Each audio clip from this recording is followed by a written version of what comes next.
وأنزلنا من السماء ماء بقدر فأسكناه في الأرض وإنا على ذهاب به لقادرون فأنشأنا لكم به جنات من نخيل وأعناب لكم فيها فواكه كثيرة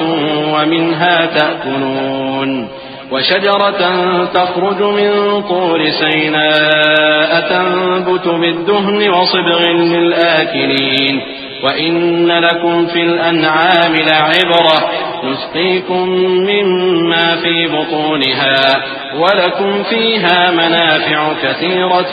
ومنها تأكلون وعليها وعلى الفلك تحملون۔ اور ہم ہی نے آسمان سے ایک اندازے کے ساتھ پانی برسایا،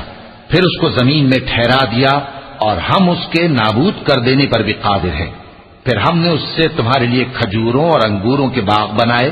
ان میں تمہارے لیے بہت سے میوے ہوتے ہیں اور ان میں سے تم کھاتے ہو۔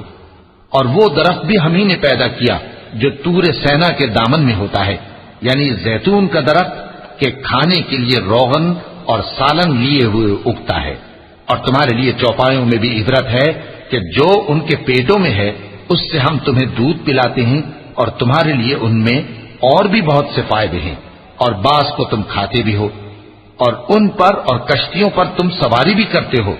وَلَقَدْ أَرْسَلْنَا نُوحًا إِلَىٰ قَوْمِهِ فَقَالَ يَا قَوْمِ اعْبُدُوا اللَّهَ مَا لَكُم مِّنْ إِلَٰهٍ غَيْرُهُ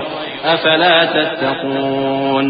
فقال الملأ الذين كفروا من قومه ما هذا إلا بشر مثلكم يريد أن يتفضل عليكم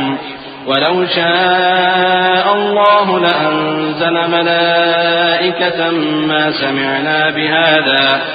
سمعنا بهذا في آبائنا الأولين إن هو إلا رجل به جنة فتربصوا به حتى حين قال رب انصرني بما كذبون۔ اور ہم نے نوح کو ان کی قوم کی طرف بھیجا تو انہوں نے ان سے کہا کہ اے قوم، اللہ ہی کی عبادت کرو، اس کے سوا تمہارا کوئی معبود نہیں، تو کیا تم ڈرتے نہیں؟